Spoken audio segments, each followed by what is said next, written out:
바로 설교 시작하겠습니다.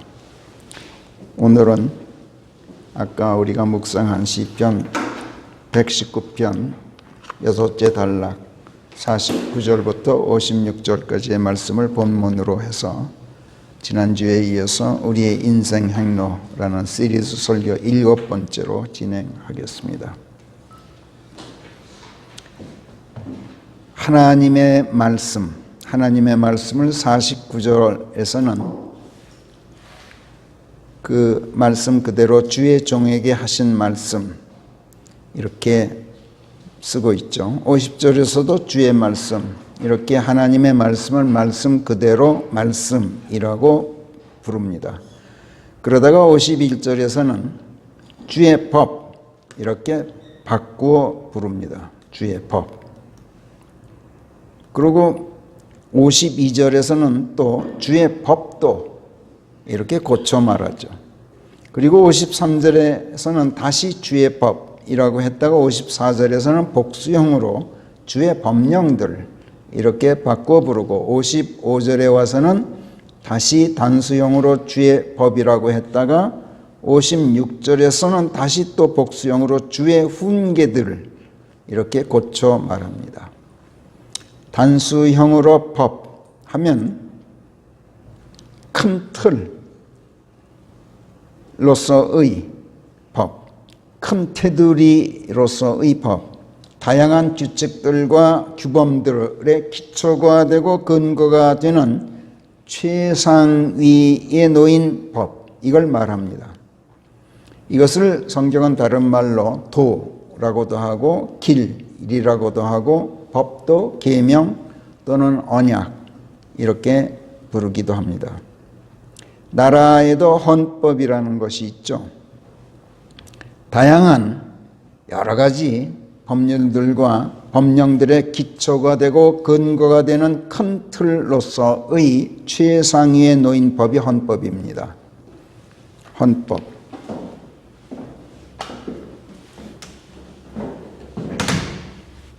한자를 잠깐 볼게요. 법 헌자에다가 법자를 쓰는데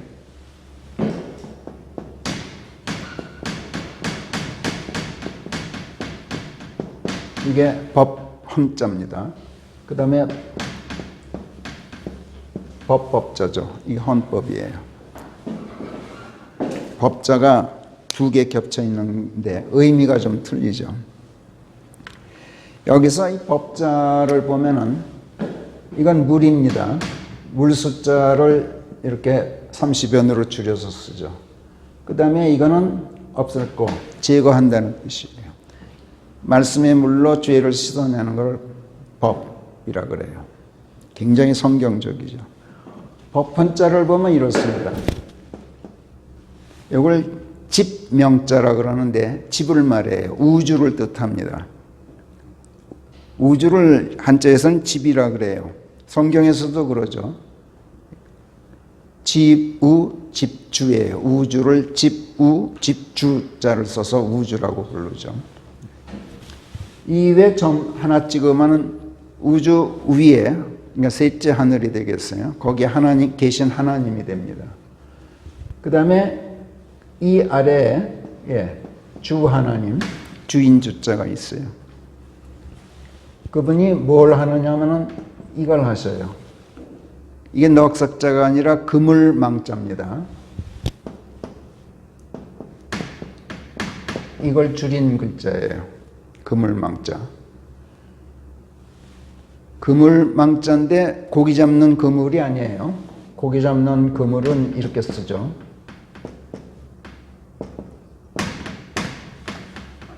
이 그물망자는 덮어 가린다라는 뜻, 덮어 씌워서 뭘 숨기고 가리는 거 보이지 않는 그런 그물을 말합니다. 주께서 그물로 뭘 가려줄 거예요? 우리의 마음속, 더러운 마음속을 가리고 계세요. 그러니까 하나님께서 우주 바깥에 계시는데 세상의 주인이 되셔서 이 세상에 오셔서 사람의 더러운 마음을 덮어 가리고 계셔요. 누가 보지 못하게. 누가 보지 못하게 할까요? 이따가 이제 보시면 알겠어요. 그게 법이에요. 법이란 그런 거예요. 법은 뭘 처벌하기 위해서 있는 것이 아니라 법의 기본 정신은 더러운 것을 제거해 주는 기능. 이게 가장 큰 목적이고 세상에서는 하나님의 법일 때는 법 한자가 말하듯이 사람의 더러움, 사람의 약점, 사람의 모든 악함 이런 것들을 덮어 씌워서 보이지 않게 해주는 일을 해요. 법이. 하나님의 말씀이 그런 일을 한다는 얘기예요. 잘 기억해 두십시오.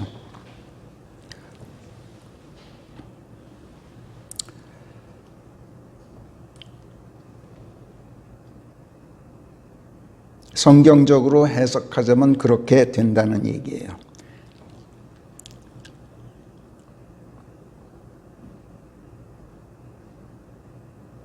우리나라나 중국, 일본 또는 이런 한자권에 속한 나라들이 이런 법을 헌법, 이렇게 가장 큰 틀, 최상위에 있는 법을 헌법이라고 부르는 것은 사실은 이런 점에서 굉장히 의미심장한데, 문제는 이 글자가 담고 있는 이런 성경적 의미를 정작 그 나라 사람들은 전혀 깨닫지를 못하고 있죠. 하나님의 귀, 하나님의 눈, 하나님의 생각, 하나님의 마음이 아니면 하나님도, 하나님의 말씀도, 하나님의 일도, 하나님의 마음도 보고 듣고 깨닫지 못하는 법이라고 성경이 가르치는 이유가 이런 데 있을 겁니다.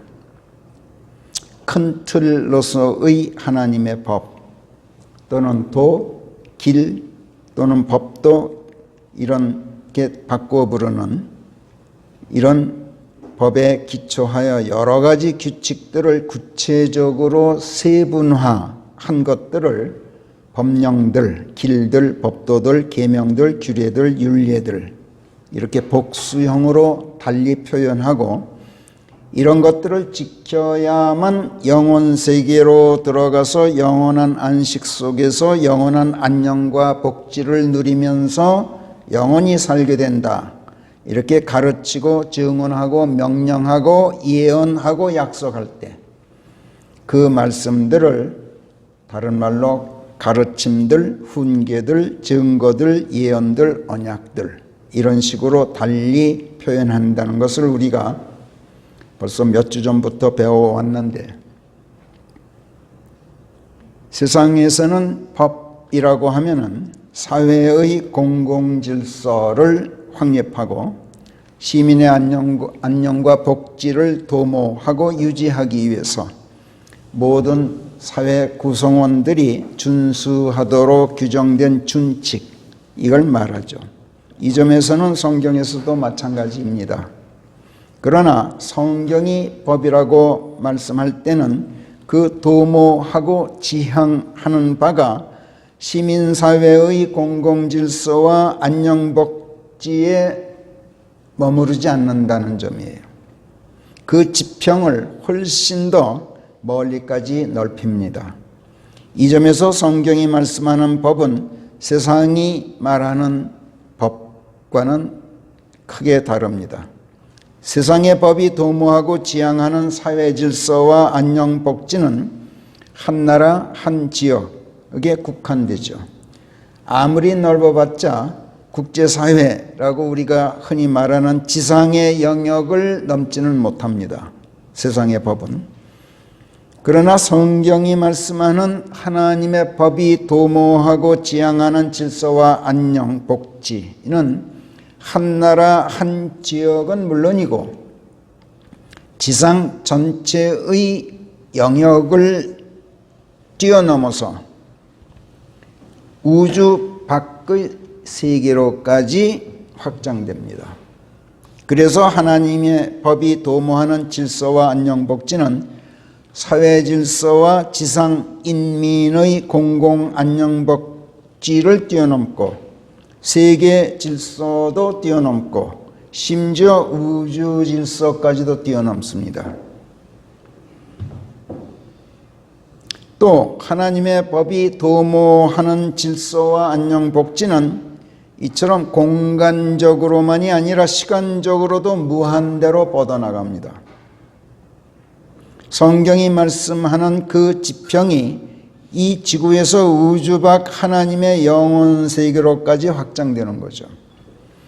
또 세상의 법은 특정한 나라 특정한 백성에게만 적용되지만 하나님의 법은 모든 나라 모든 백성 개개인 모두에게 보편적으로 적용되고 동일하게 효력을 갖습니다. 또 세상의 법은 시대가 바뀌고 사회가 바뀌면 그때마다 개정되어야 합니다. 조선시대의 법이 지금 이 21세기에도 그대로 존속된다는 것은 난센스죠. 또 미합중국의 법이 대한민국에 그대로 적용된다는 것도 난센스입니다. 그러나 성경이 말씀하는 하나님의 법은 공간적으로나 시간적으로 영원 세계로까지 그 지평이 넓기 때문에 아무리 세월이 흐르고 세상이 바뀌어도 변함없이 유지되고 또 존속되고 나라가 다르고 백성이 다르고 세대가 다르더라도 언제 어디서 누구에게나 항상 변함없이 적용되고 동일하고 공평하게 적용됩니다. 영구불변해서 모든 시대에 걸쳐 이 세상 모든 곳 모든 사람들에게 적용되고 유효한 법, 이것이 하나님의 법이고 하나님의 말씀입니다. 이런 법은 인간 사회의 그 누구도 제정하지 못합니다. 이런 법은 이 땅과 이 땅의 하늘, 또 이 땅의 하늘 위에 있는 우주의 하늘, 또 우주의 하늘 위에 있는 셋째 하늘까지 전체를 다스리시는 우리 하나님, 그리고 영원부터 영원까지 영원한 시간을 점하고 계신 그 하나님께서만이 제정하실 수 있습니다. 이런 점에서 성경이 말씀하는 법은 세상이 말하는 법과는 달라도 아주 많이 다르죠.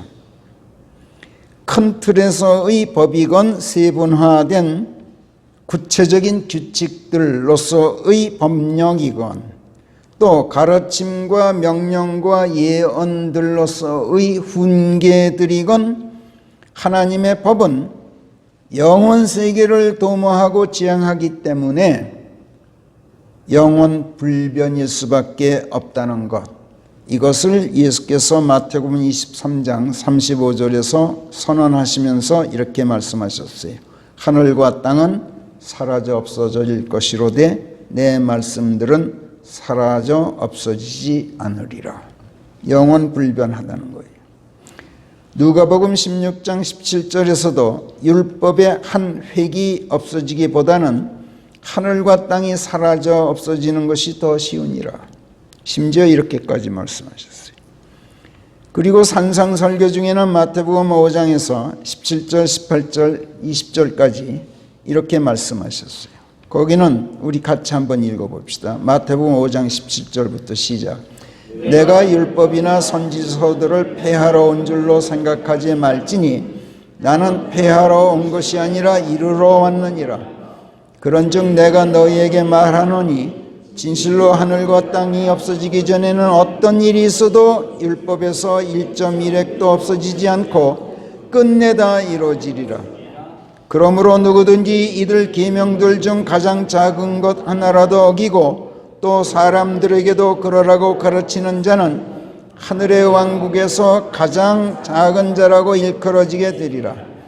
그러나 누구든지 그것을 행하고 또 사람들에게도 그러라고 가르치는 자는 하늘의 왕국에서 큰 자라 일컬어지게 되리라.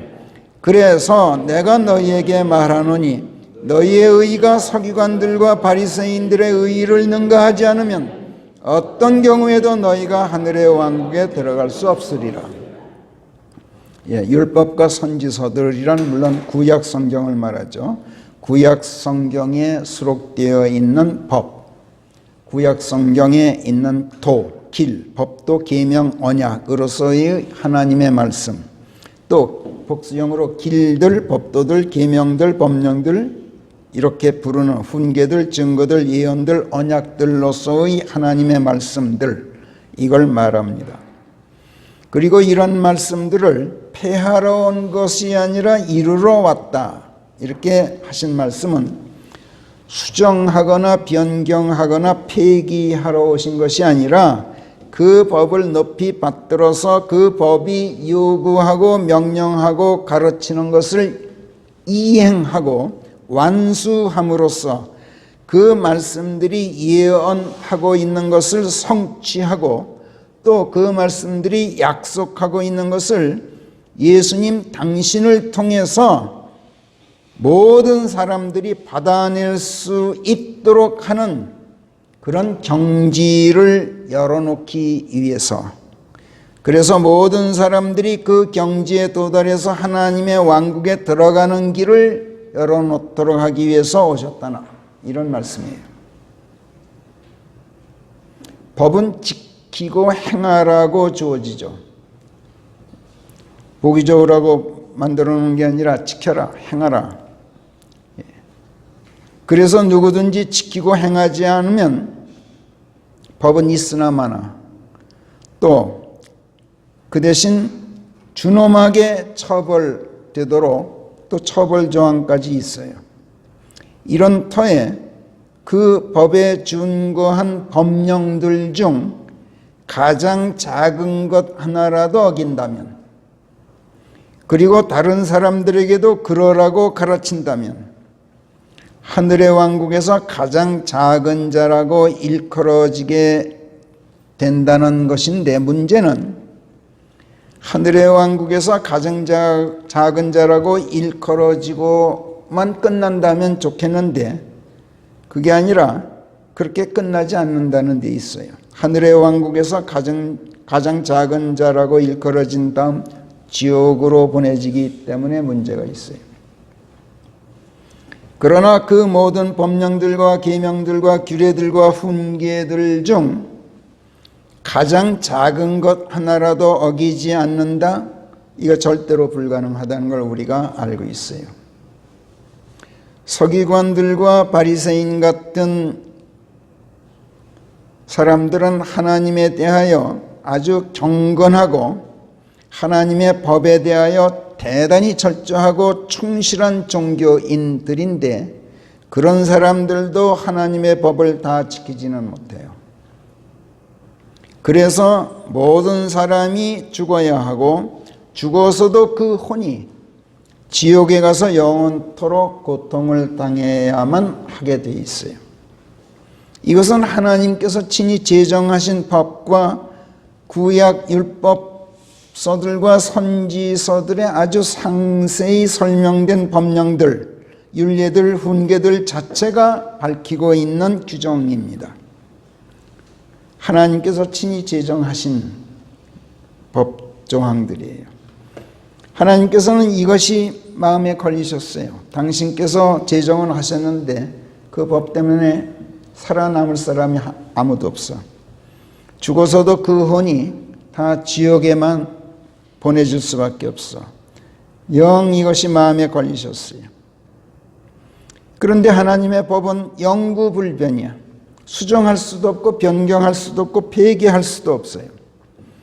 그렇다고 모든 사람들을 다 죽이고 그 모든 혼들을 다 지옥에 보낸다는 것, 이건 자애로우신 하나님으로서는 도저히 하시지 못할 일이죠.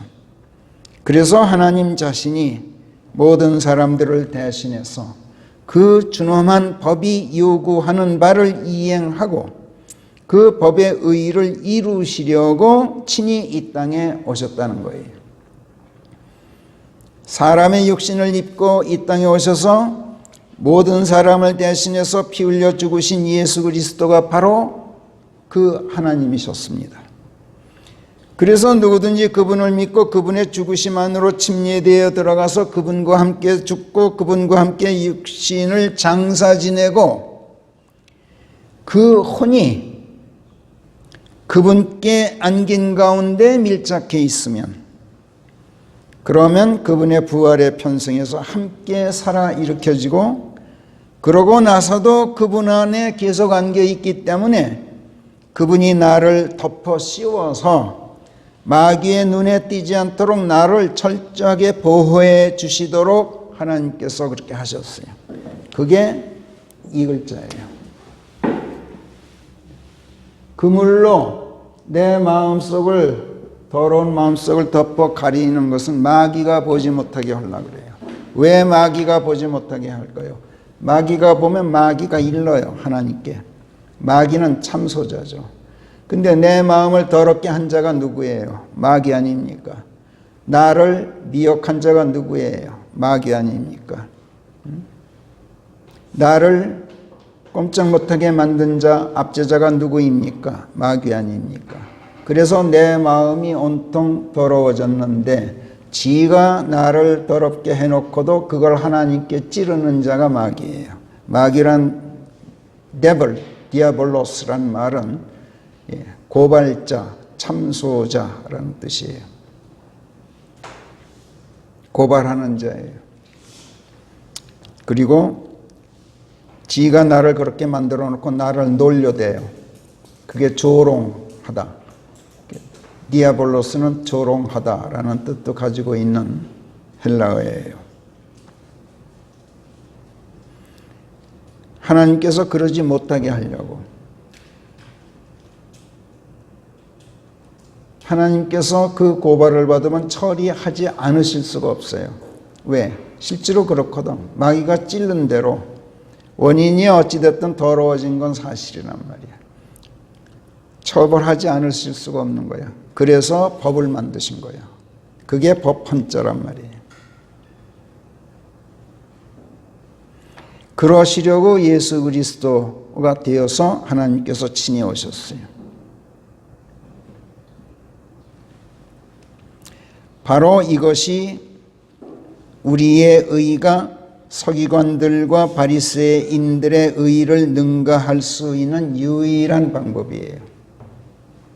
너희의 의가 이런 종교인들의 의를 능가해야 한다라는 말은, 너희는 이런 종교인들보다 더 법을 하나님의 말씀을 잘 지켜야 한다라는 뜻이지만, 표면상으로는 그들도 못 지키는 법을 우리가 어떻게 지켜요?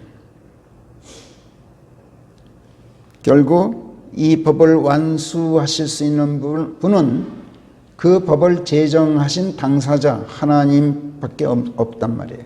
그래서 주 예수 그리스도 안에 들어가서 그분께 안겨 있으면 그분께서 모든 법을 이행하고 완수하신 것이 내가 한 게 된단 말이에요. 그렇게 해서 서기관들도 바리새인들도 내 앞에서 자기 의를 드러낼 수 없게 되어야 한다라고 말씀하셨던 거예요. 우리가 아무리 하나님의 법을 잘 지키려고 해도 서기관들이나 바리새인들은 따라가지 못해요. 그러나 예수님께서는 그들도 하지 못한 일을 하셨을 뿐만 아니라 그들로서는 도저히 할 수 없는 일까지 다 하셨어요. 하나님의 법이 요구하는 최종적인 요구 사항을 예수께서 다 행하셨단 말이에요. 그게 뭐예요? 죽는 거예요. 죽고 끝나는 게 아니라 죽은 다음에 율법이 요구하는 마지막 요구사항이 뭐냐면 죽어라. 그 다음에 몸은 죽어서 흙으로 가는데 혼은 지옥으로 가는 것. 이게 법이 요구하는 바예요. 이걸 예수께서 다 하셨어요. 십자가에 달려 죽으셨을 뿐만 아니라 그 몸이, 그분의 혼도 지옥에까지 내려가셨으니까. 에베소서 4장 9절, 베드로전서 3장 19절, 4장 16절, 요한계시록 1장 18절이 그렇게 증거해요. 예수께서 지옥에까지 내려가셨다는 교리는 기독교 신학에서는 절대로 안 가르칩니다. 그렇게 되면 예수님께서는 내 죄를 탕감받으시는데 실패하셨다는 뜻이 돼요. 예수께서 지옥에 안 가셨다면. 처리 못하고 마신 게 좌절되고 말았다는 뜻이 돼요. 근데 기독교 신학에서는 그렇게 안 가르쳐요. 우리 교회에서도 지난날 몇몇 분이 내 설교를 통해서 이 얘기를 듣고 질겁을 하고 나간 분들이 몇 있어요. 누구라는 이름은 안 밝히겠지만 세상에 그럴 수가 있느냐, 어떻게 그런 말 할 수 있느냐 이거예요. 나는 성경만을 이야기했을 뿐인데 그래요. 그렇게 잘못된 신학 때문에 그게 종교 신학이에요. 성경은 참 철저하게 모든 진실을 아주 철저하게 파헤치고 설명하고 가르치고 훈계한다는 걸 우리가 알아야 돼요. 예수님의 혼이 지옥에 내려가셨어요. 이처럼 하나님의 법은 하나님 자신조차도 어기실 수가 없을 만큼 준엄해요. 그래서 1.1획도 없어지지 않고 끝내 다 이루어지도록 되어 있어요. 하나님의 법은. 법으로서의 하나님의 말씀의 영원 불변성에 대한 성경 말씀들은 이 외에도 아주 여러 군데 수록되어 있는데 그 가운데 몇 군데를 오늘 나눠드린 유인물에 발췌해 놓았으니까 집에서 다 찾아 읽으시기 바랍니다. 하나님의 말씀이 영혼 세계를 도모하고 지향하는 법이라면 그래서 그 법이 변함이 없고 변경되어서도 안 된다면 그 법은 실로 일말의 오류도 없어야 되고 조금도 결함이 없어야 되고 미흡함이 있어서는 절대로 안 되겠죠. 영원히 그 법이 존속할 가치가 있는 법이라면 개정될 요소가 있어서는 절대로 안 되겠죠. 그래서 하나님의 법, 하나님의 말씀은 완전 무결하고 충만해요. 모자람이 없어요. 그래서 성경의 저자이신 성령께서는 시편 12편 6절에서 주의 말씀들은 흙도가니에서 단련하기를 7번 정련한 은과 같이 순수한 말씀들이다. 이렇게 증언하고 시편 18편 30절에서도 하나님의 말씀, 하나님으로 말하면 그분의 길이 완전하여 주의 말씀은 정련되었나니 그분께서는 당신을 믿고 의탁하는 모든 자들에게 방패시니라. 이렇게 말씀해요.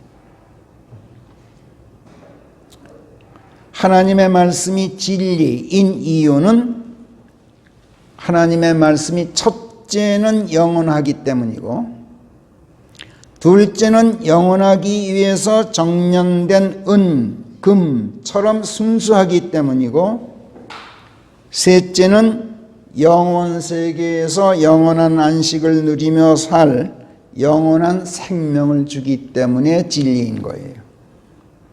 아무리 옳아도 그 옳음이 모든 시대에 걸쳐 불변이어야지 일시적인 것은 절대로 진리일 수가 없어요. 아무리 옳아도 일시적인 것은 진리일 수가 없어요.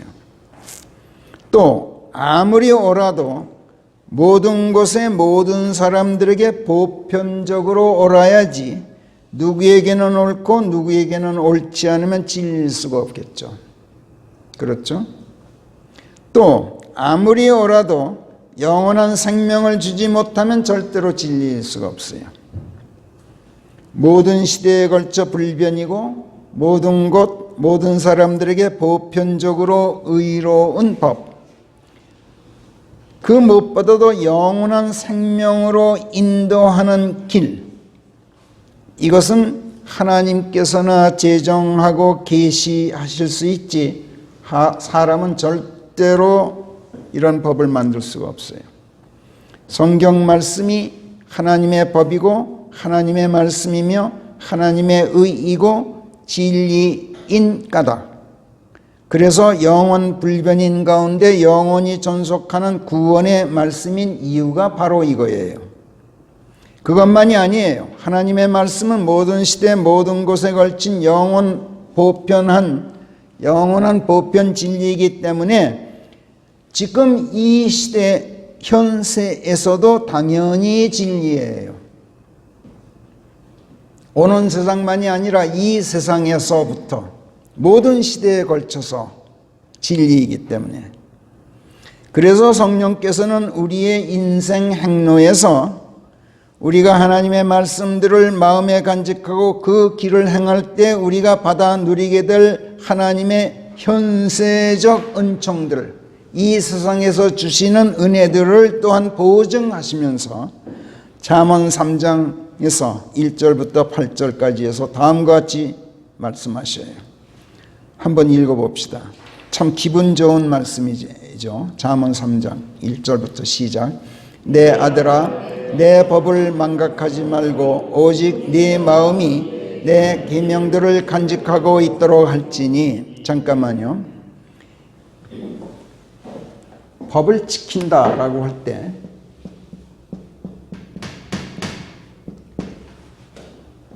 우선 마음에 간직하고 있어야 돼요. keep하고 있어야 돼요. keep in mind. 마음속에, 생각 속에 간수하고 있는 것이 keep이에요. 마음속에 간수하고 있으면 저절로 행동으로 표출되게 돼 있어요. 그래서 법을 지킨다라는 말은 간직함과 동시에 행한다, 법을 준수한다는 뜻을 다 같이 나타내요. 영어에서 keep도 마찬가지예요. 2절 시작. 그리하면 날들의 길이가 네게 더해지고 장수와 평강 그것들이 네게 더하여 지리라. 자비와 진리가 너를 저버리지 않게 할지니 그것들을 네 목에 걸고 그것들을 네 마음판에 써놓으라. 그래야 네가 하나님과 사람의 목전에서 은총과 선한 깨달음을 얻게 되리라. 너 자신의 명철에 기대지 말고 네 마음을 다하여 주를 믿고 의탁하라. 네 모든 길들에서 그분을 인정하라. 그리하면 그분께서 네 길들을 지도해 주시리라. 너 자신의 눈으로 지혜롭지 말고 주를 두려워하고 악에서 떠나라. 그것이 네 배꼽의 생기가 되고 네 뼈들의 골수가 되리라. 네. 너 자신의 명철에 기대지 말고 네 마음을 다해서 주를 믿고 의탁하라. 이게 무슨 뜻입니까? 우리가 지난주에도 또 지지난주에도 배웠듯이 하나님 앞에서 나 자신을 포함해서 내 모든 것을 버리라는 뜻이에요. 왜 버려야 합니까? 나 자신과 내게 있는 모든 것이 아무리 귀하고 위대하다 한 것이라 하더라도 일시적인 것이기 때문에 그래요. 일시적인 것은 모두가 헛되고 거짓되기 때문에 버리라는 거예요. 헛되고 거짓된 것이 내 안에 있고 내 곳간에 쌓여 있으면 하나님의 것, 하나님의 참되고 영원하고 진짜 값진 것들이 내 안에 들어올 자리가 없고 내 곳간에 쌓일 자리가 없게 된다고 지난주에 우리가 말씀을 배웠죠. 그렇기 때문에 비우라는 거예요. 하나님의 진짜를 쌓을 수 있도록.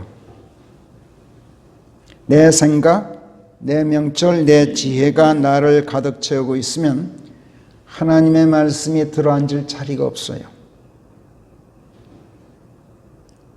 어떤 때 내가 나 자신의 생각, 나 자신의 지혜를 내세우게 됩니까? 지엄하신 하나님을 두려워하지 않을 때 그렇게 된다 그랬어요. 즉 교만할 때 그렇게 된다고 우리가 지난주에 배웠어요.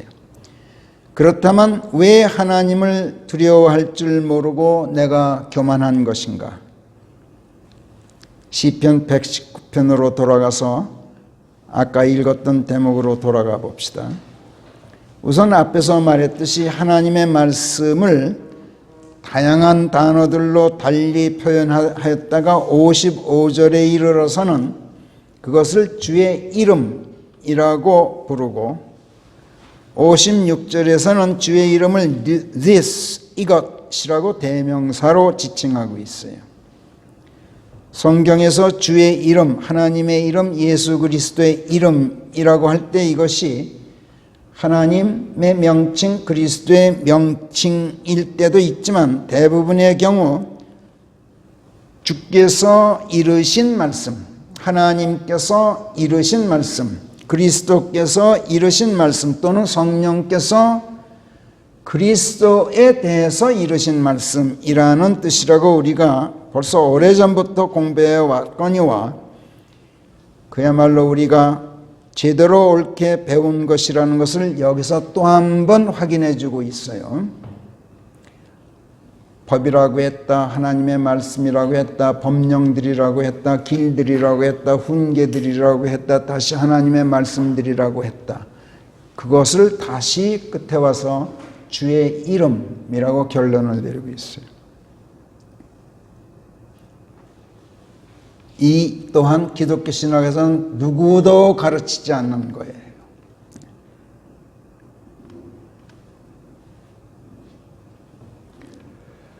그리고 51절 돌아가서 교만한 자들이 저를 심히 조롱하였지만 그런데도 제가 주의 법에서 일탈하지 않았나이다 하고 말씀하고 있어요. 교만한 자들이란 의로운 법, 공명정대한 법도 지엄한 법령들로 세상을 경영하시는 하나님, 사람들이 그 법과 법도와 법령들을 준수했는지 여부를 공평, 공정하게 심판하시는 하나님, 그분의 존엄과 정의를 알면서도 노골적으로 그것을 묵살하고 하나님께 대드는 자들을 말해요.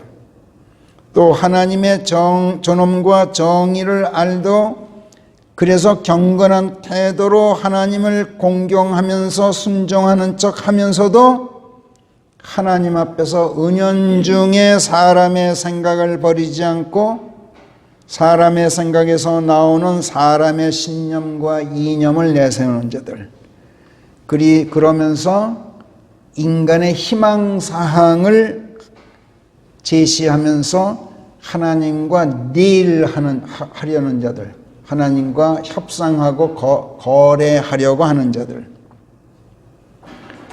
내가 당신 잘 믿고 섬길 테니 당신은 내게 이렇게 해주시오 저렇게 해주시오 하고 하나님 앞에서 고개를 빳빳이 세우고 하나님과 맞상대하고 거래를 시도하는 종교인들을 말해요.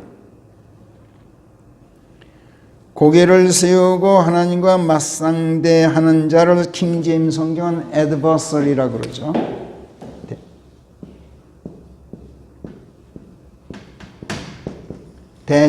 대적자. 우리가 그렇게 옮기는데 하나님과 대적하고 서서 하나님과 맞상대하면서도 경건한 척, 순종적인 척, 주여 주여 하고 하나님을 부르는 자들이 누구예요? 종교인들이에요. 예수께서 종교인들을 그래서 위선자들이라고 부르셨어요. 종교인들은 주여 주여 하면서 경건한 척 하는 태도, 순종적인 척 하는 거짓된 입으로 자신들의 교만을 숨겨요. 종교인들이 교만한 이유는 하나님 앞에서 인간자아를 내세우기 때문에 그래요. 종교인들이 위선적인 이유는 인간자아를 버리지 않은 채 하나님 앞에서 머리를 숙이고 허리를 굽히는 척 하기 때문에 그래요. 하나님 앞에서 인간자아를 내세우는 것은 하나님에 대한 도전적인 반역이에요. 교만은 하나님에 대한 반역이에요. 그래서 교만이 죄인 것이에요. 교만의 시조가 누구입니까? 사탄이죠. 그래서 사탄은 모든 죄들의 시조이기도 해요. 교만의 시조이기 때문에 그래요. 하나님에게 도전하고 반역의 죄를 범한 최초의 존재가 사탄이기 때문에 그래요. 사탄이라는 말 자체가 히브리어인데 이 말 뜻이 adversary예요. 대적자라는 뜻이에요. 하나님과 맞상대하는 자, 대립자. 다른 말로는 opponent라고도 해요. 영어로. 킹제임스 성경에는 이 단어를 이렇게 지칭하지는 않지만은 어찌됐든 같은 뜻이에요. adversary나 적대자 이런 뜻이에요. 사탄이란 말 뜻이 그거예요. 하나님과 맞상대하는 자라는 뜻이에요. 그래서 제가 늘 말씀드리는 게 그래요. 하나님 앞에서는 믿는 나도 없어야 그게 그리스도 신앙이라고 제가 늘 말씀드리죠. 하나님을 믿습니다 하는 것은 믿는 나를 하나님 앞에 내보이고 있는 거예요. 내 의의를 보이고 있는 거예요. 그런데 하나님에 대적하여 반역을 시도한 사탄의 도전은 물론 성공하지 못했죠. 반역에 실패하고 하늘에서 땅으로 내던져졌으니까요. 성경에 따르면 사탄의 본래 의도는 자기가 구름들의 높은 곳들 위로 올라가 그의 보좌를 하나님의 별들 위로 드높이고 북녘 끝자락 하나님의 회중의 산에 앉아 지존자 하나님같이 되리라 하는 것이었어요. 그것이 이사야서 14장에 잘 나타나 있어요. 그러나 지존자같이 되기는커녕 하나님의 거룩한 산에 앉지도 못하고 하늘에서 추방되어 땅으로 내던져졌으니 사탄의 반역은 실패한 것이었죠. 이에 대해 성령께서 이사야서 14장 12절부터 17절에서 다음과 같이 말씀해요. 같이 읽어봐요. 12절부터 시작. 오 아침의 아들 루시퍼야, 네가 어찌 하늘에서 떨어졌는가? 민족들을 꼼짝 못하게 하던 네가 베어 넘어져 땅에 나 뒹굴다니 이 어찌된 일인가? 이는 네가 네 마음속으로 말하기를 내가 하늘로 올라가리라, 내가 내 보좌를 하나님의 별들 위로 드높이리라, 내가 또한 북녘 끝자락 그 회중의 산에 앉으리라 하였으며, 내가 구름들의 높은 곳들 위로 올라가리라, 내가 그 지존자같이 되리라 하였음이라. 그래 보았자 너는 여전히 지옥으로 끌어내려져 그 구덩이의 구석자리에 처박혀 있게 되리라. 너를 보는 자들이 너를 자세히 들여다보고 너를 깊이 생각하며 말하기를 이자가 땅을 떨게 만들고 왕국들을 뒤흔들던 그 인간인가? 세상을 광야 같게 만들고 그곳 성읍들을 멸하했던 그 인간인가? 그 제 포로들의 옥을 열어주지 않았던 그 인간이란 말인가 하게 되리라. 네. 마귀의 특징이 이거예요. 내가 어찌하리라, 내가 어찌하리라, 내가 어찌하리라, 내가 어찌하리라. 예. 그 내가, 그걸 보고 내가 복음이라 그러죠. 우스갯말로. 기독교 신학을 신봉하는 기독교라는 이름의 종교 교회에 속한 사람들이 모이기만 하면 사도신경으로 신앙 고백을 하는데 거기 보면은 내가 믿습니다, 내가 믿습니다, 내가 믿습니다 끝까지 그래. 하나님 앞에서 자기를 내세우는 게 신앙 고백인 줄로 알고 있단 말이에요.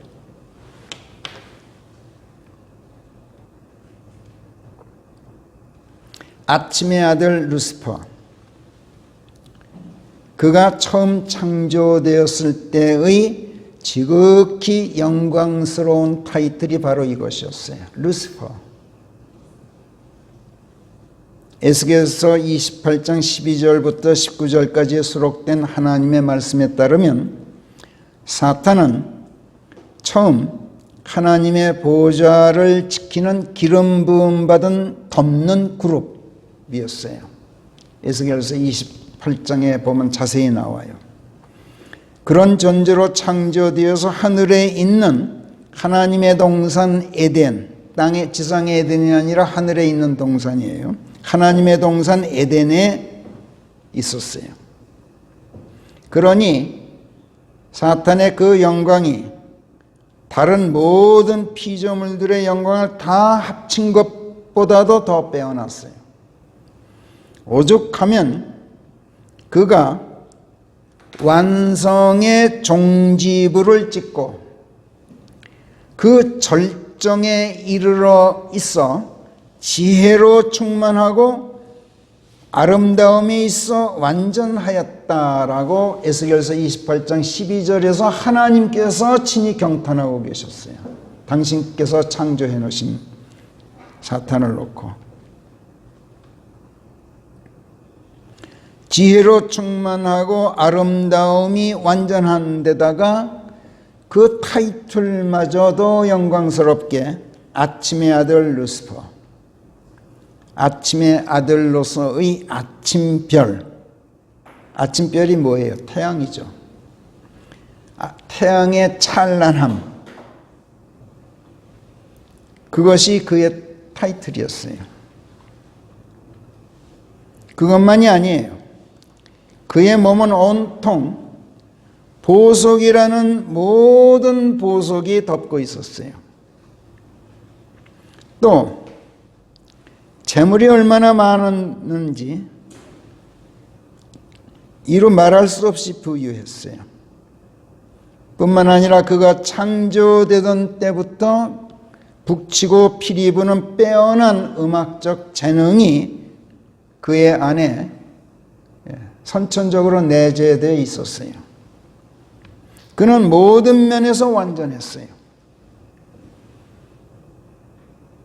그가 이런 존재로 창조되었을 때가 정확히 언제였는지는 알 수 없지만 태초에 하나님께서 하늘과 땅을 창조하셨던 창세기 1장 1절, 그래서 아침별들이 합창하고 하나님의 아들들이 모두 기뻐 소리쳤다라고 하나님께서 친히 욥기 38장 7절에서 증언하시는 때, 그때에서부터 땅은 형체가 없었고 공허하였으며 어둠이 시면의 표면 위에 있었다고 쓰고 있는 창세기 1장 2절 사이의 어느 시점이었을 것으로 추정돼요. 그가 창조되었던 때가, 그가 기름 부음 받은 덮는 그룹으로 창조되어서 아침의 아들 루시퍼라는 타이틀을 거머쥐고 있었을 때만 해도 그는 그렇게 완전한 존재였지만, 그러나 그의 그 완전한 아름다움, 넘치는 재물이 그의 안에서 교만이 고개 들게 만들고 반역을 일으켜 대역죄를 짓게 하는 패역의 근원이 되고 말았어요. 하늘에 있는 하나님의 거룩한 산에서 추방되어서 땅으로 내던져지는 신세가 되게 만들었단 말이에요. 그 바람에 그의 그 교만과 반역과 주제넘은 그 모든 짓 때문에 땅은 형체가 없이 공허하게 되었고 땅의 시면 위에는 흑암이 뒤덮게 되었어요. 그리고 그는 더 이상 아침의 아들 루시퍼가 아니요 기름 부음 받은 덮는 그룹도 아니게 되었어요. 그는 이제 대적자, adversary, 즉 사탄이라는 이름으로 불리게 되었어요. 그러니까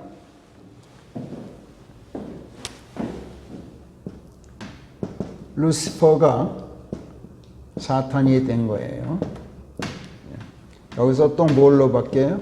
마귀로 바뀌죠.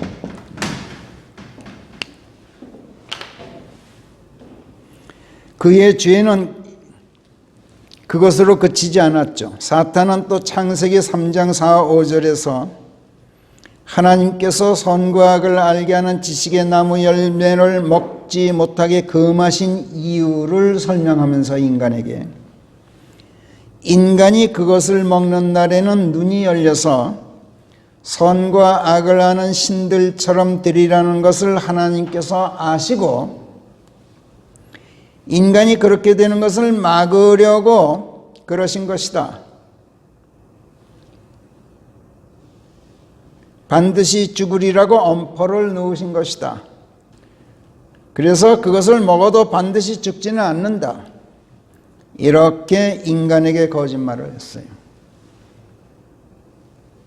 자기가 거짓말을 하면서 하나님을 거짓말쟁이로 고발을 했어요. 인간에게.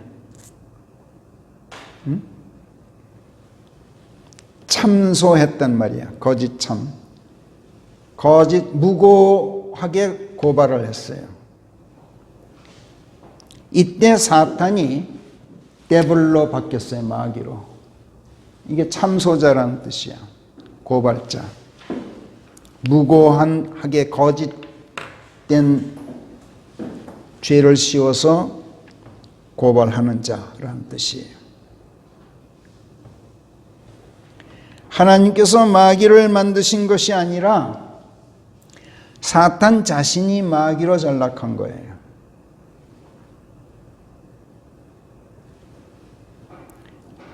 킹제임스 성경이 이 마귀를 devil이라고 쓴 것은 히브리어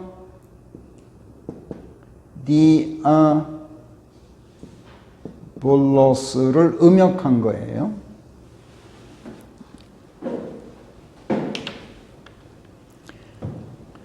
무고하게 고소하는 자, 참소자, 중상 비방하는 자, 조롱하는 자, 이런 뜻이에요. 사탄은 창세기 3장 4, 5절에서 이처럼 인간에게 거짓말로 하나님을 중상 비방했고 반드시 죽으리라 하신 하나님의 말씀을 우롱했어요. 그리고 반드시 죽지는 않으리라 하고 하나님을 조롱했어요. 그리고 저 스스로가 마귀로 전락했던 거예요. 모든 것이 그의 교만에서 시작되었죠. 그리고 하나님에 대적하여 반역하는 죄를 범해서 하늘에서 땅으로 추방되어 하나님의 길에서 벗어난 패역 안에 있게 되었죠. 그러고도 모자라서 간사하고 교활한 거짓말로 사악을 자행했어요. 사악이라고 할 때 사자를 이렇게 써요.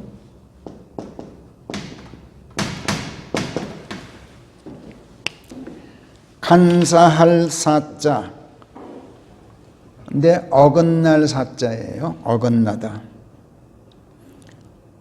그래서 사악은 그냥 악한 것이 아니라 문자 그대로 하나님의 정도에서 어긋난 길을 행하면서 간사하게 행동하는 것을 말해요. 사악은. 그러니까 그냥 악하다와는 틀려요. 사악은 간사하게 악을 행하기 때문에 겉으로는 악해 보이지가 않아요. 그게 사악이에요. 근데 악하기가 이루 말할 수 없어요. 요즘 우리가 어떤 정치인에게서 그런 모습을 많이 봤죠, 그동안. 굉장히 아주 깨끗한 것 같은데 더럽기가 이루 말할 수가 없고, 그게 사악이에요.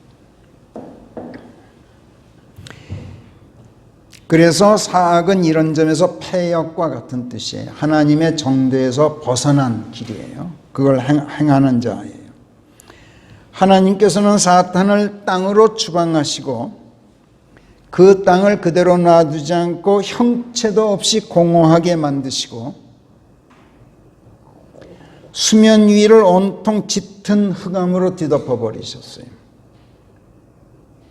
그래서 창세기 1장 2절의 땅은 더 이상 1절대의 땅이 아니에요.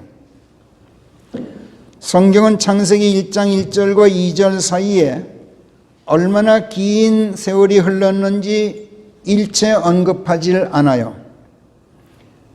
고고학적, 지구 물리학적, 화석학적 추정으로 통해 볼 때 아마도 그 기간이 적어도 수십억 년에서 수백억 년이었을 것으로 추정하고 있어요. 과학계에서는.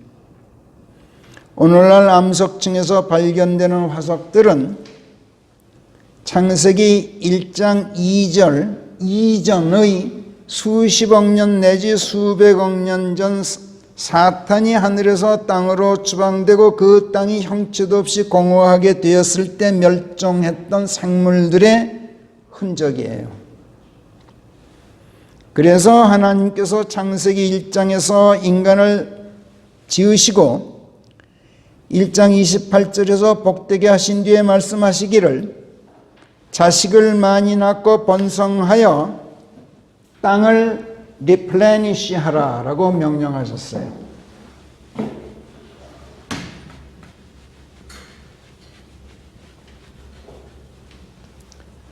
플레니시는 가득 채우다예요.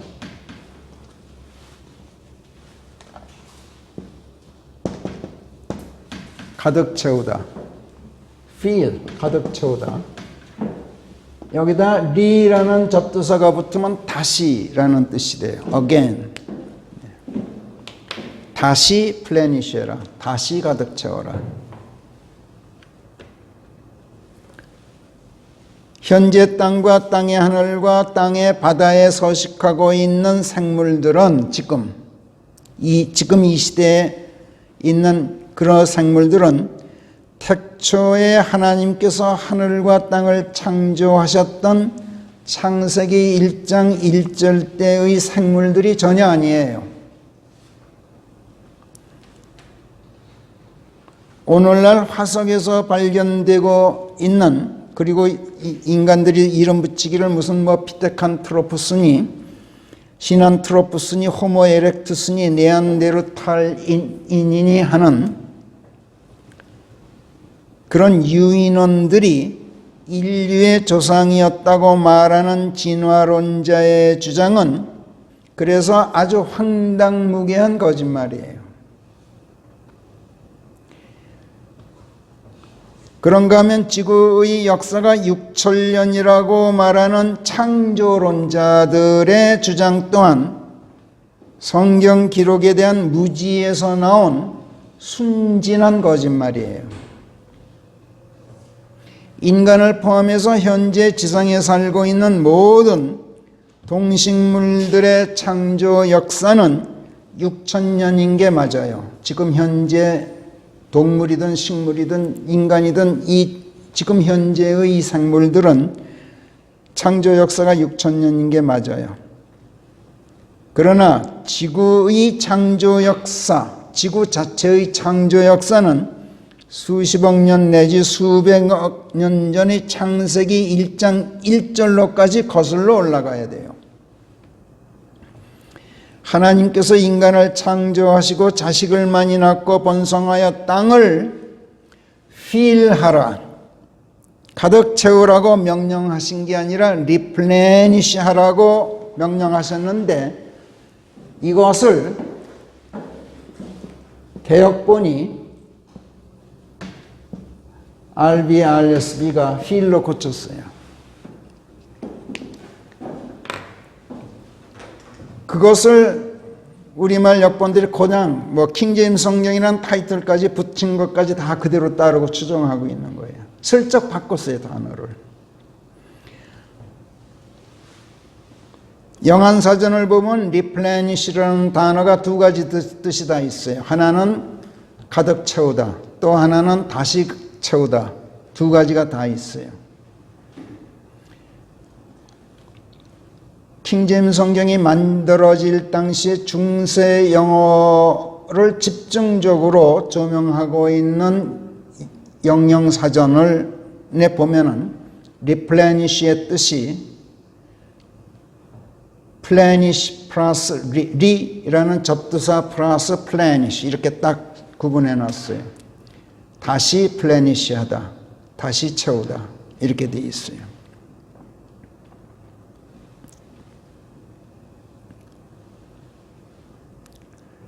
영어에서 접두사 re를 붙이면 다시 뭐뭐하다, 도로 뭐뭐하다. turn 하면 도는 거죠. 돌아가는 건데 return 하면 다시 돌아가는 거예요.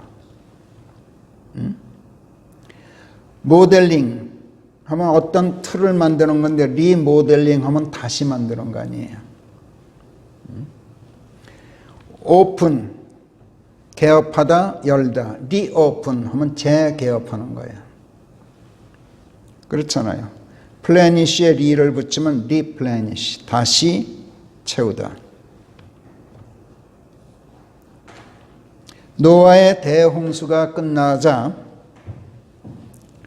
노아의 방주에 들어가서 구명되었던 동물들과 노아 일족 8명의 인간을 제외하고는 땅은 다시 텅 비게 되었어요. 멸절됐어요. 그래서 홍수가 끝난 뒤 하나님께서 창세기 9장 1절에서 노아에게 아담에게 했던 그 똑같이 자식을 많이 낳고 번성하여 땅을 다시 리플래니시 하라라고 똑같이 말씀하셨어요. 똑같은 단어가 2번 나와요. 그래서 리플래니시는 성경에 2번 나와요.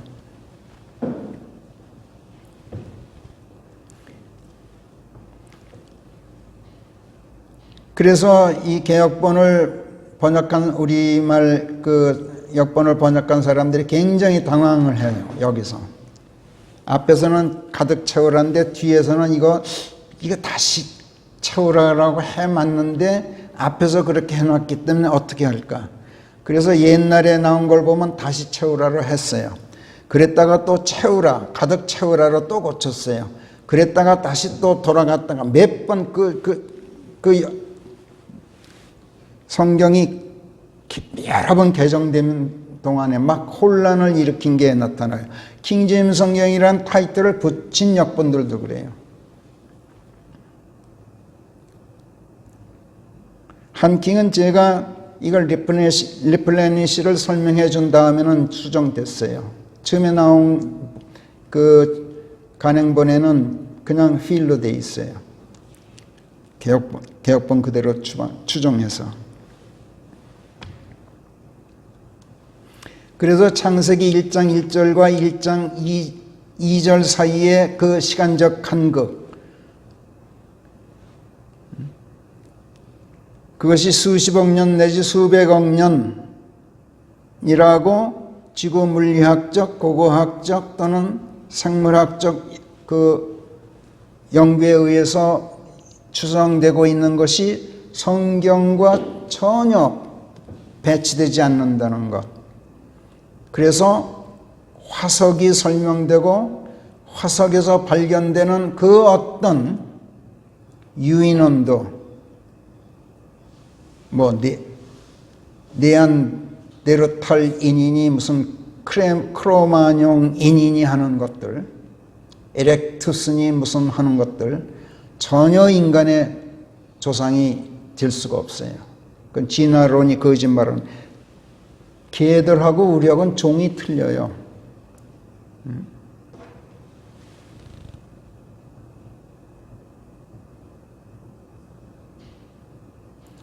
노아 이후 인간이 하나님의 명령대로 번성하고 땅을 다시 가득 채웠어요. 그러나 그 땅에는 하늘에서 추방된 사탄이 마귀가 되어서 지난날 하늘에서 가지고 있던 지혜와 막강한 권세를 그대로 유지한 가운데 세상의 군주로 군림하고 있었어요. 마태복음 12장 24절에서 30절까지. 그리고 땅에 공중 권세를 쥐고, 땅의 공중이에요. 지구의 하늘, 그러니까 지구를 위해서 군림했다는 얘기예요. 에베소서 12장 공중 권세, 에베소서 2장 2절인가 그래요. 땅을 지배하고 있었기 때문에 인간은 아무리 번성했어도 마귀의 권세 아래에 놓여 있는 신세가 되었죠. 마귀는 땅으로 내던져지고 난 뒤에도 여전히 간사하고 결해서 간교한 뱀이라고 불리고 막강한 권세를 가졌다는 점에서 뱀이 용이라고도 불리는가 하면 세상을 지배하고 있기 때문에 이 세상의 신이라고도 불려요. 그러나 거짓말투성이에 교만하고 반역과 죄와 사악과 패역과 속임수와 거짓말의 원조로서 아주 더러운 신이기 때문에 브엘세붑이라고 불러요. 성경이.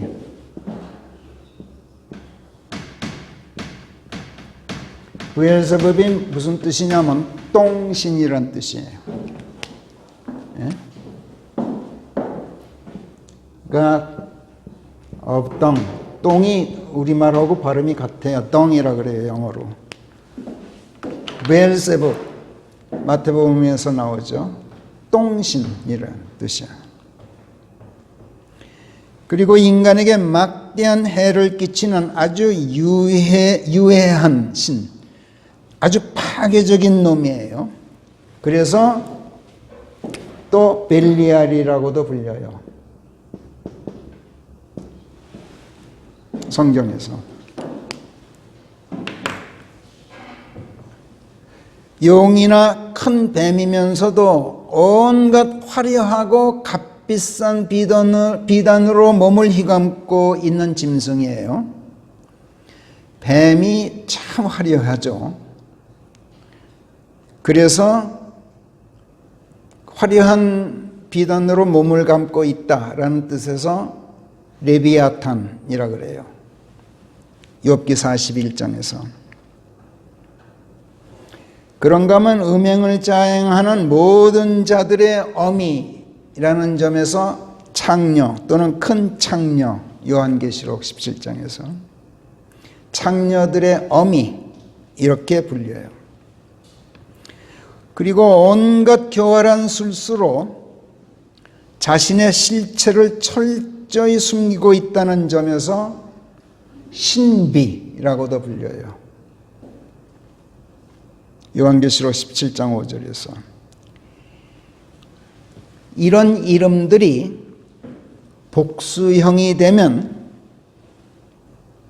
마귀 들린 사람들을 말해요.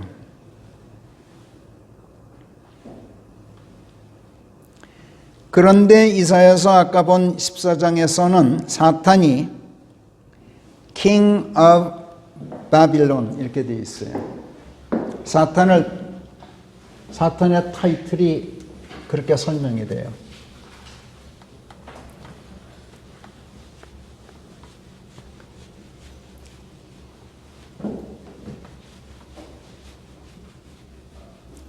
기독교 신학에서 다 감추는 사실들이에요, 이거. 자기네들의 실체를 지금 그대로 성경이 지금 드러내고 있기 때문에 절대로 이런 거 책에 쓰지도 않고 발설하지도 않아요. the king of Babylon.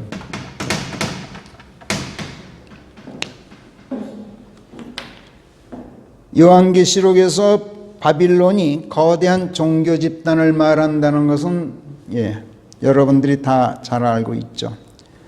요한계시록 14장에서 보면 바빌론이 무너졌도다. 그 큰 도성이 무너졌도다. 이는 그녀가 모든 민족들로 하여금 그녀의 음행으로 인한 진노의 포도주를 마시게 하였습니다. 이렇게 쓰고 있어요. 또 요한계시록 17장 1절에서도 1절부터 쭉 보면은 많은 물들 위에 앉아있는 저 큰 창녀에게 내릴 심판을 내가 네게 보여주겠노라. 하나님의 천사가 영안에서 사도 요한에게 하는 말이에요. 땅의 왕들이 그녀와 더불어 음행을 자행해 왔고 땅의 거민들이 그녀의 음행의 포도주에 취하도록 사주받았느니라 하였느니라. 그리고 그가 천사가 나를 영안에서 광야로 데려가는 것이었느니라. 그러자 모독의 이름들로 가득 차 있는 7머리에 10뿔 달린 한 여인이 주홍색 짐승 위에 앉아 있는 것을 내가 보았느니라. 그 여인은 자주색과 주홍색으로 차려입었고, 보세요. 아주 화려해요. 화려한 비단으로 몸을 감싸고 있어요.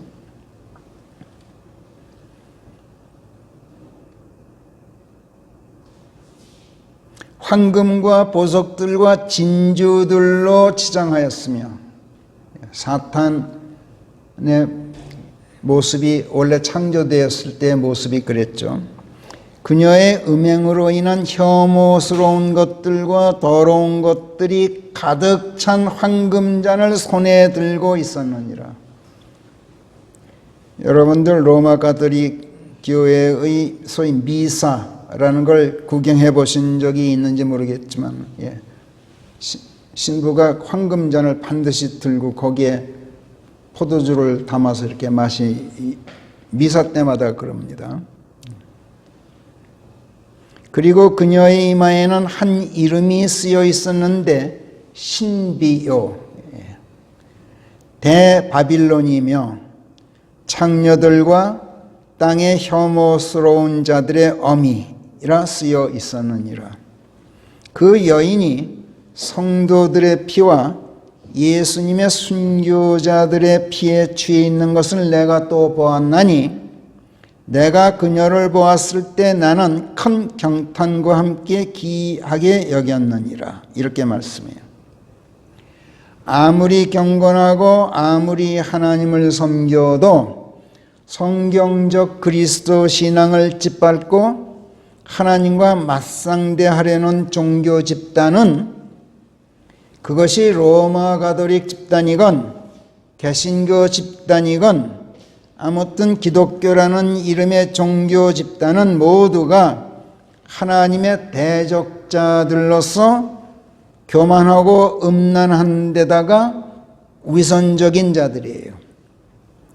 지상 사역 기간 중 내내 예수님께서는 이런 교만하고 위선적인 종교인들을 혐오하셨고 그들을 질타하시는 가운데 거기에 반발하는 그들과 계속 대적해서 싸우셨어요. 예수님께서는 다른 누구하고도 갈등을 빚질 않으셨어요. 오직 종교인들하고만 대립하셨어요.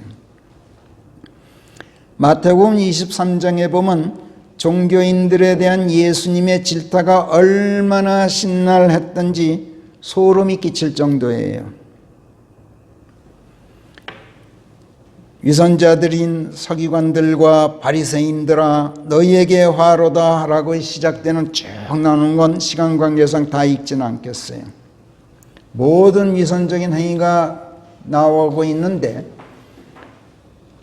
목사들이 이 부분을 설교하면서 서기관들과 바리새인들 유대인들이 이랬다라고는 역설하는데 그들이 종교인들이었다라는 사실만은 철저하게 숨겨요. 의도적으로. 왜? 그러다가는 자기도 종교인이기 때문에 거기에 비교될까 봐 겁이 나서 그래요. 너희 뱀들아, 너희 독사들의 세대야, 너희가 어찌 지옥의 천벌을 모면할 수 있겠느냐. 예수님께서 이렇게 마태복음 13장 33절에서 그들을 꾸짖으셨어요.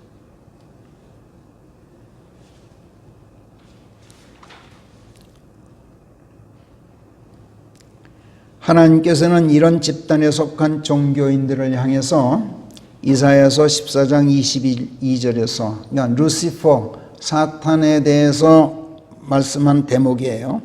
이렇게 경고하셔요. 만군의 주가 말하노니 내가 저들에 대적하여 일어나겠고 바빌론에서, 종교 집단이죠, 그 이름을 끊어버릴 것이며 아들 손자를 가리지 않고 남은 자들을 끊어버리겠노라 주가 말하노라. 자, 다시 시편 119편으로 돌아가서 51절부터 다시 봅시다. 교만한 자들이 저를 심히 조롱하였지만 그런데도 제가 주의 법에서 일탈하지 않았나이다. 교만한 자들, 복수죠. 교만한 자, 마귀에게 사로잡혀 있는 마귀들이에요. 마귀에게 사로잡히면 마귀죠. 그렇죠? 그리스도에게 사로잡히면 그리스도인이죠. 사악한 자들, 사악한 자, 마귀에게 사로잡힌 자, 사악한 마귀를 추종하는 마귀들이에요. 누구든지 마귀가 그 안으로 들어오면 마귀가 돼요. 누구든지 그리스도께서 그 안으로 들어오시면 그리스도인이 되는 것과 같은 이치예요. 마귀가 들어가 사는 사람들은 마귀 들린 자들이라고 말해요. 마귀 들린 자들을 성경은 벨리알의 자식들, 이 세상의 자녀들, 어둠의 자식들, 육신의 자녀들, 지옥의 자식들, 멸망의 자식들이라고 불러요. 구원받고 그리스도인으로 거듭난 사람도 정신 바짝 차리고 깨어있지 않으면 본의 아니게도 마귀를 불러들여요. 마귀 들린 그리스도인이 돼요. 마귀 들린 그리스도인을 성경이 뭐라고 부르는지 아세요? 불순종의 자식들, 진노의 자식들이라고 불러요. 마귀의 자식들은 교만해서 하나님의 사람들을 무고하게 고소하고 중상 비방하고 조롱해요. 마귀가 하는 짓 그대로 한단 말이에요. 마귀의 자식들이 어떤 때 하나님의 사람들을 무고하고 중상 비방하고 조롱하는지 아세요? 우리가 하나님의 사람들이 예수 그리스도 안에 계속 거하고 있지 않을 때 그래요. 그래서 예수 그리스도로 덮어 씌워져 있지 않을 때, 아까 법 한자 보셨죠? 주께서 그물로 우리 속마음을 탁 덮어주고 계셔야 되는데 내가 벗어나 있으니까, 그물에서 벗어나 있으니까 마귀가 이렇게 쳐다봐요. 그리고 조롱하고 중상 비방하고 나를 하나님께 고소해요. 째보세요. 얘 죽여야 되지 않습니까? 얘 지옥에 보내야 되지 않습니까? 이런단 말이에요.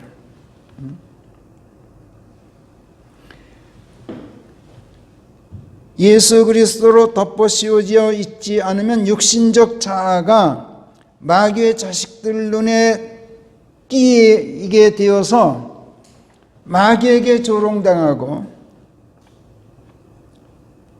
마귀의 자식들에게 참소당하고 중상 비방당하고 조롱당하게 돼요. 이게 두려워서, 그리스도인이면서 이게 두려워서 하나님의 법에서 일탈하게 돼요. 하나님의 사람도 하나님의 말씀에서 일탈하면 마귀의 자식들이나 마찬가지가 되죠. 마귀의 자식들이나 똑같이 하나님의 사람들을 무고하고 중상비방하고 조롱한단 말이야. 우리가 저들의 조롱을 두려워하지 않으려면, 그래서 하나님의 법에서 절대로 일탈하지 않으려면 하나님의 말씀을 한시도 잊지 않고 기억하면서 그 말씀들로 나 자신을 달래고 위로하면서 나 자신에게 기운을 계속 북돋아주고 있어야 돼요. 그래서 52절에서 오 주여 예로부터 내려오는 주의 법도들을, 하나님의 말씀을 예로부터 내려온다 그래요.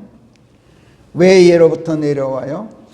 변경할 이유가 없기 때문에, 그 자체로 제정된 당시부터 영원토록 참되고 실속 있고 값지고 가장 순수하기 때문에 수정하거나 변경하거나 폐기될 이유가 없기 때문에 예로부터 내려오는 법이에요.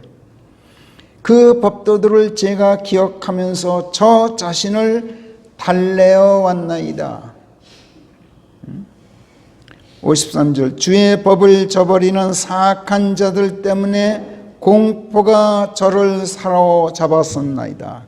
그런데도 제 순례의 집에서 주의 법령들이 저의 노래들이 되어 왔나이다.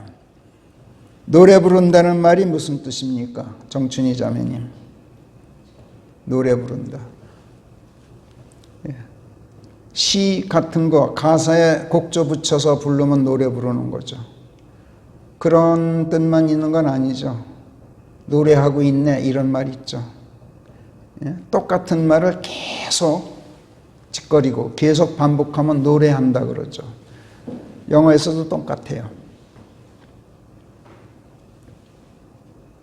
예로부터 내려오는 하나님의 말씀들을 늘 마음에 떠올리고 있는 가운데 계속 반복해서 읽고 생각하고 묵상하고 입에 올리고 이야기하는 것, 이게 하나님의 말씀들을 노래하는 거예요. 이것이 예수께서 내 육신적 자아를 하나님의 말씀들로 덮어 가려서 그것이 마귀의 자식들 눈에 띄지 않도록 보호해 주시는 방법이에요. 이렇게 되면 교만한 자들의 교만, 조롱하는 자들의 조롱, 참소하는 자들의 중상 비방하는 자들의 참소와 비방 뚝 그쳐요. 왜? 하나님의 이 덮어씌움 때문에 내게서 그게 보이질 않거든. 하나님의 이런 보호하심 없이는 우리는 하루도 우리의 인생 행로를 편안하게 걸어갈 수가 없어요. 그 약속의 땅 가나안 복지를 향해 걷는 우리 그리스도인들의 인생 행로가 성공하기가 어렵단 말이야. 걸려 넘어져서 똑같이 마귀처럼 되고 말아요. 교만한 자들의 교만, 조롱하는 자들의 조롱, 참소하고 중상 비방하는 자들의 참소와 중상 비방에 걸려 넘어져서만이 아니라 그것들 때문에 내가 덩달아서 그들과 똑같이 하나님의 말씀에서 일탈해서 나도 그들과 똑같이 똑같은 짓을 하게 되기 때문에 그렇게 된단 말이에요. 약속의 땅 가나안 복지로의 우리의 인생 행로는 하나님의 영원 세계로 가는 인생 여로예요. 이것을 킹제임스 성경이 필그리미지라는 영어로 써요. 필그림은 순례자 사람이에요.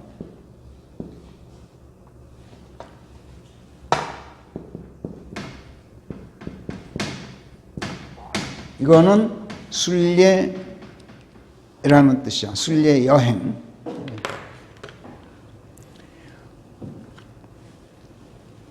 순례가 뭡니까? 종교의 발생지나 본산 또는 성인의 발자취가 남아있는 곳이나 묘지 등을 종교적인 경건심을 갖고 순차적으로 방문하기 위해서 떠나는 여행이 순례예요. 이런 점에서 이 필그리미지라는 단어를 순례라고 옮긴 것은 성경 본래의 의미에서 크게 빗나간 거예요. 아주 못마땅해요. 왜 필그리미지를 순례라고 옮기게 됐는지 그 유래가 어디서 나오는지 캐보고 싶어요. 중국이나 일본에 그 유래가 있겠죠, 물론.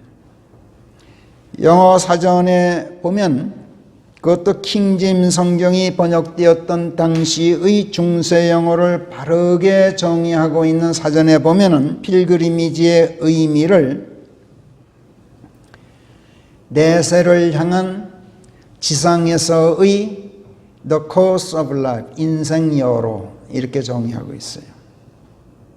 그러니까 무슨 예루살렘 성지를 찾아다니는 여행 그런 거하고는 전혀 상관없이 해놨단 말이야. 그건 관광여행이지 무슨. 신에게 드려진 자로서 as a devotee 보면은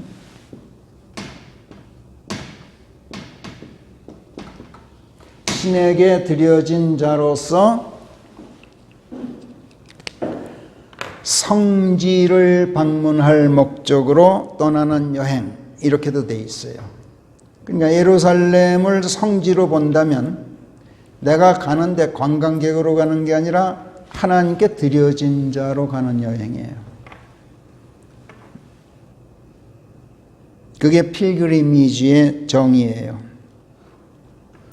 관광 목적이 아니라 하나님에게 드려지려고 떠나는 여행이란 말이야. 다음 세상을 향해서 한 걸음 한 걸음 내딛는 인생여로의 나그네 길, 곧 하나님에게 드려지기 위해서 한 걸음 한 걸음 그분께 가까이 다가가고 있는 이 지상에서의 인생 행로, 이게 필그리미지란 말이야. 하나님께서 계신 하늘로의 인생 나그네 길, 이를 걸어가는 여행.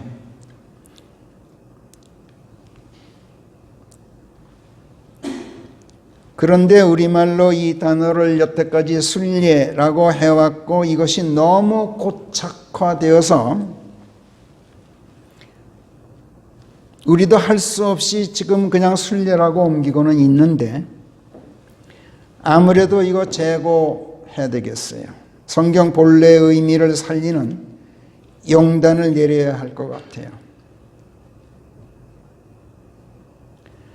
지금 우리는 벌써 7주에 걸쳐서 우리들의 인생 행로라는 제목의 시리즈 설교를 통해서 성령 하나님의 조명을 받고 있는 중이에요.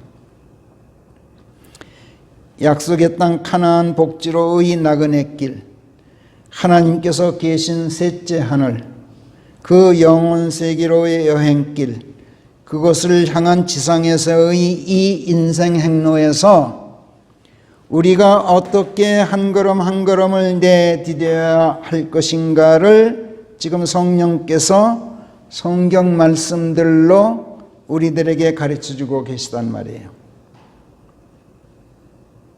나그네 길은 어디까지나 나그네 길이에요.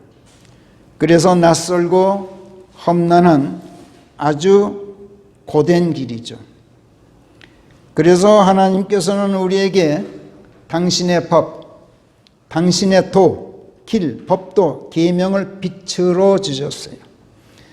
그리고 그 빛을 등불로 우리의 인생 나그네 길을 밝게 비추시면서 우리를 인도하고 계셔요.